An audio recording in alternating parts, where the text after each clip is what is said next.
Greetings, brothers and sisters. Many people complain that the developers have abandoned this game. But honestly, have you seen anything else that comes close to its level? Can any other game boast the same possibilities that Bannerlord offers? In my opinion, the developers have left a vast window of opportunities. And modders are taking full advantage of these opportunities. This, in the end, could lead us to a masterpiece. Although Bannerlord is a simulation, it's still a game, and many aspects aren't entirely realistic. So, I'm trying to select mods that expand and enhance the game while blending seamlessly with it. The goal is to make the simulator as realistic as possible. Then, I meticulously test them for compatibility and stability. Today, we'll experiment with battle formations. The inspiration for this video came to me after watching a fortress battle where warriors, lined up in a shield wall, repelled a numerically superior enemy with spears. It reminded me of the Macedonian phalanx. It was a tight infantry formation where soldiers, armed with long spears, sarissas, formed a wall of spear points, making it nearly impenetrable from the front. This formation emphasized collective defense and offensive power, relying on the unity and discipline of its soldiers. The phalanx was crucial in achieving victories over larger Persian armies, allowing Alexander to conquer vast territories from Greece to India. Let's try to improve the formation that's in the vanilla game, make it more realistic. And yes, it would be fair to say that my character is fully leveled up, giving my troops a lot of bonuses, not to mention the effects from the banners. So, let's start the game from scratch and play with a character who doesn't have any of these bonuses. And one more important thing, I have mods installed that modify the combat system. The list of all the mods I'm playing with is in this video. You can also download the entire mod pack for a symbolic price via the link below the video. As we can see, my 40-year-old hero has never held a sword before and is mounting a horse for the first time. He's from a wealthy family, and in his later years, he's decided to conquer the world. For a start, for my phalanx, I chose Vlandian sergeants. Sergeants have a shield and a one-handed spear, which allows them to combine both effectively. You might ask, why not legionaries? Well, it's because they have longer spears. Well, I've started recruiting the warriors I need, and leveling them up to the highest tier. A fantastic mod, like Zorbarak's Legacy, allows me to train my troops in the arena. Not for free, of course.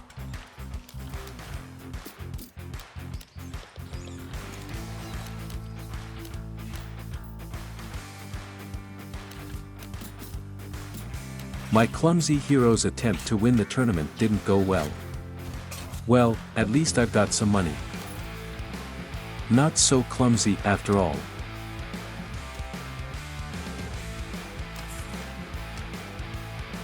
A trial battle.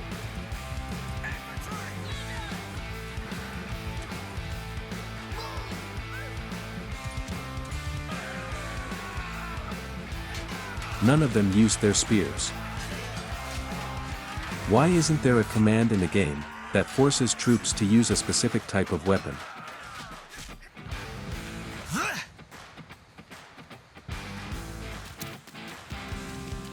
Archers! I started another battle against a superior number of enemies. Hiding among the buildings from cavalry and archers, we were losing soldier after soldier. This is not how it should be. By the way, the Raise Your Torch mod adds torches to our units. And the battlefield lit up with flames is thanks to the Perfect Fire Arrows mod. Both are included in my mod pack. Night battles become truly mesmerizing. Well, there are no other options here. A brilliant idea came to me: we need to increase the army. But that takes time. So, I increased my unit's capacity by leveling up the Steward skill. It doesn't affect the combat ability of the troops. Now, let's try a battle with an equal number of troops.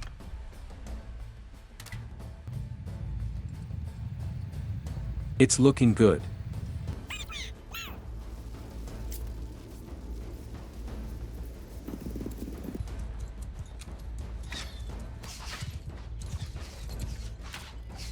The enemy has cavalry, archers, and infantry.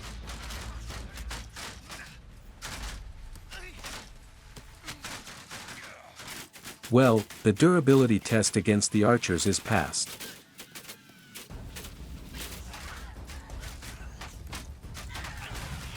After that, my troops cut down all the scoundrels, chased the archers, and that was it. I completely forgot that my soldiers are at the highest level. This wasn't the test I was expecting.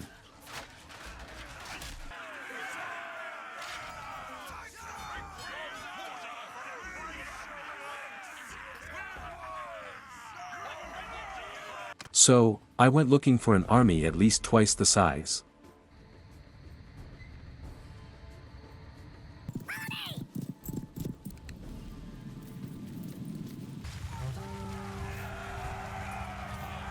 Hiding among the buildings from archers and cavalry charges, my troops, though it took time, managed to grind down all the infantry.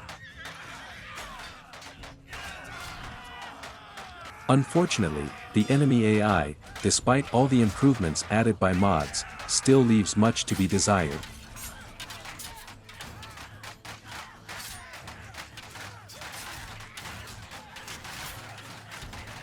After that, everything went smoothly.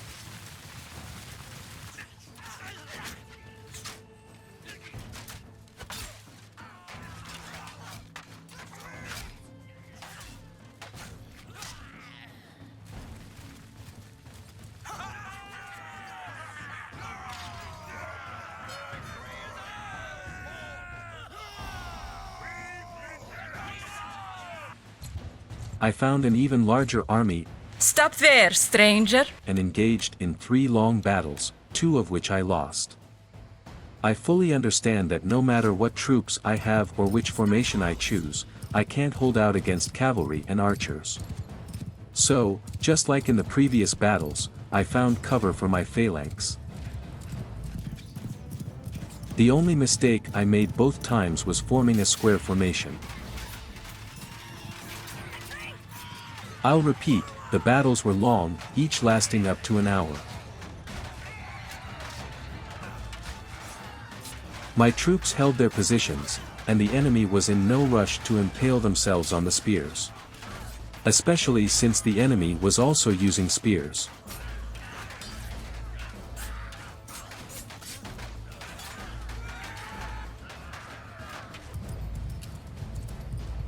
The second battle was no different from the first.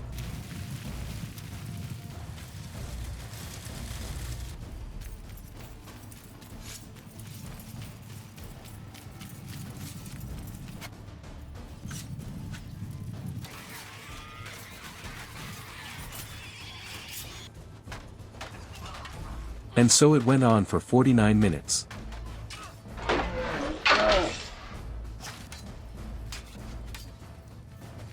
Run, Forest, run.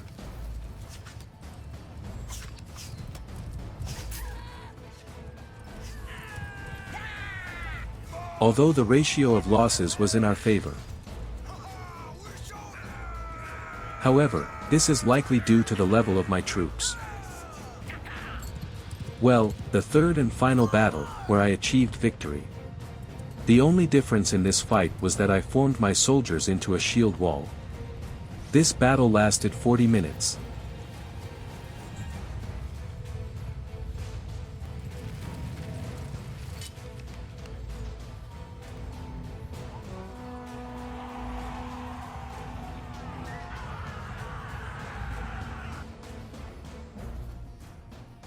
I have to reveal a little secret.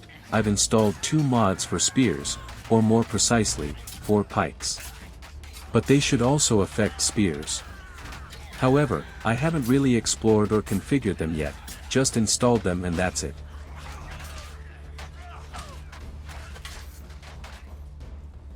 The first one is better pikes. It gives pikes a realistic length, fixes the attachment animation so that longer pikes can effectively hit enemy cavalry, and makes pikemen use them as much as the game allows. And the second one is breakable polearms. It's a simple mod that causes polearms to break by giving them HP and dealing damage to them. Those who were attentive might have noticed the percentages in the lower right corner. This is the HP of the polearms. So, since I wasn't satisfied with the results of the battles, I started looking into the mods. I was very pleased to find that the mod author shares a vision similar to mine regarding how things should be. Better Pikes was specifically developed for the RBM mod, which, of course, I have installed. Therefore, when installing it, you need to change some settings in RBM. The author also recommends another mod that I initially overlooked, the Re-Militari. This is a troop overhaul mod that aims to strip out the elite armies typical of Mount and Blade and create a sense of the mixed quality characteristic of medieval armies.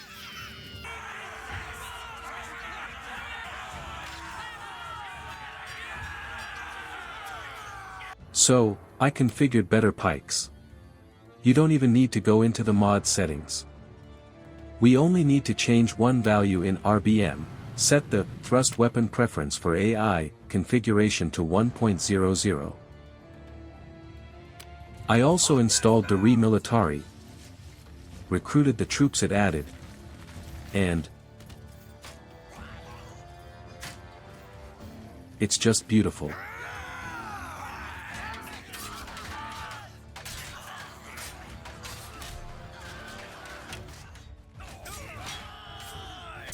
I grabbed one of those long things for myself too.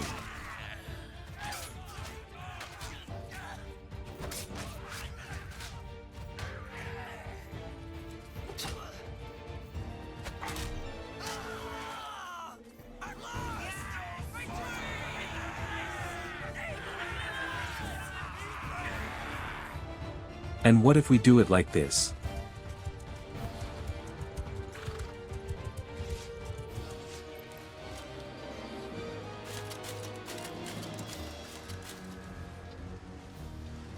Nice. In the video, you see Hercules and his sergeants, units from the vanilla version of the game. The Re-Militari introduces entirely different troop development branches.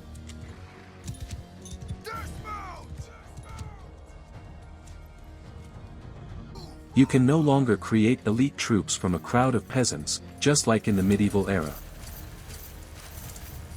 Here in the video, there are 50 Vlandian Vavassors.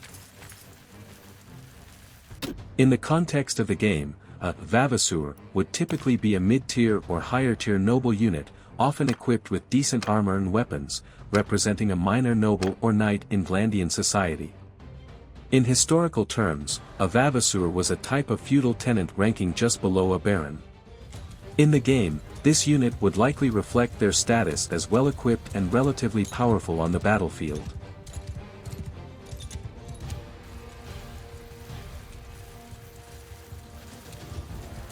Now, this is a formidable force, capable of standing up to cavalry.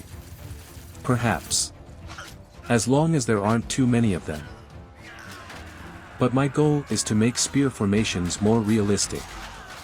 The Macedonian phalanx was the only cheap way to organize an effective mass army from untrained peasants who couldn't afford to constantly practice with weapons or buy armor. So, I need beggars who can at least hold a spear and shield. With the Re-Militari mod, we can assemble an army that meets our needs.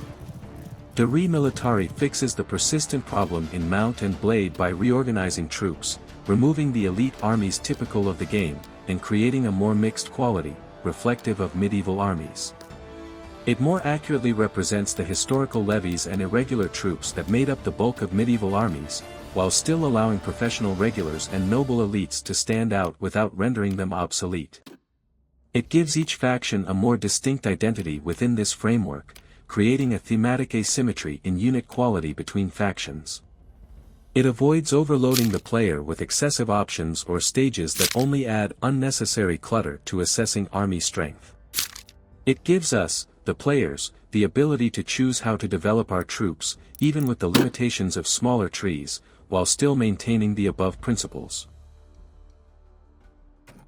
Taking 20 Vlandian petty sergeants and 20 Vlandian levy spearmen, I set out to crush the enemy, sweeping everything in my path like Alexander the Great. But in the very first battle, I encountered Imperial Manavliatans. For those who don't know, after installing the Re Militari and Better Pikes mods, you don't need to start a new game, you can continue playing on your existing save. That's exactly what I did. The units that were already in the army remain, just like with the NPCs. It takes time for them to update in NPC armies, towns, and villages. But I didn't wait, I jumped right into battle. I'm not sure if there would have been as many Manavliatans in this enemy unit if I had started a new game. But just look at their stats. The Vlandian levy spearmen seem weaker in comparison. Just look at the difference in thrust damage. Wow. Not to mention everything else. By the way, Re Militari offers a good variety of troop sets. It's a perfect replacement for the Variety Unlocked mod. Now, where were we? Yes. Manavliatans.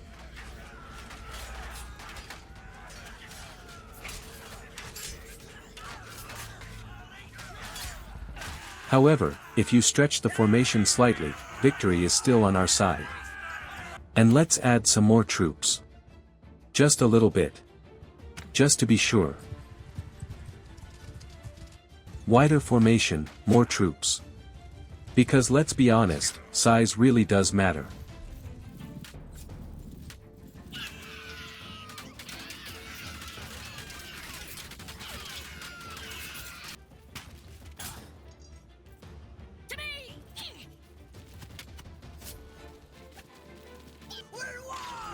I started this battle a few times with these handsome elites, 20 Vlandian knights. Each time, we absolutely crushed the enemy. But their true purpose lies elsewhere.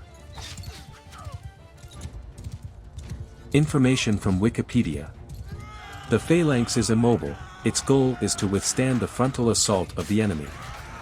On hilly terrain, the phalanx would break formation and become vulnerable. When struck from the flank or rear, the phalanx lost its advantages and turned into a poorly organized crowd.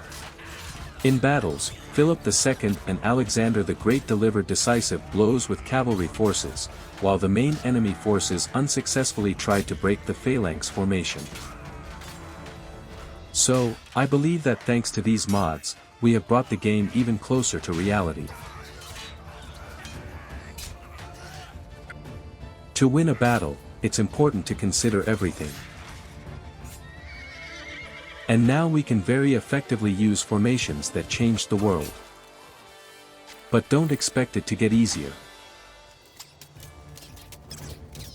And these knights, who can no longer be turned into a crowd, should be used wisely, for delivering the decisive blow. By the way, while I was editing this video, updated versions of the mods were released. The author fixed the incredible damage difference, it has become much better. And there's also a fix for RBM, spear preference fix for RBM. I'm adding these mods to my mod pack. For those who don't know, I'm constantly working on a mod pack for Bannerlord, checking updates, stability, and conflicts. I'm also looking for new mods that expand the gameplay, and so on. I believe that any work should be rewarded. I've put a lot of time and effort into creating this video, and your support means the world to me. You can download the complete collection via the link in the description for a symbolic price. Or, if you enjoyed the video, please give it a thumbs up and don't forget to subscribe to my channel for even more great content. Your likes and subscriptions help me keep going and bring you even more awesome videos.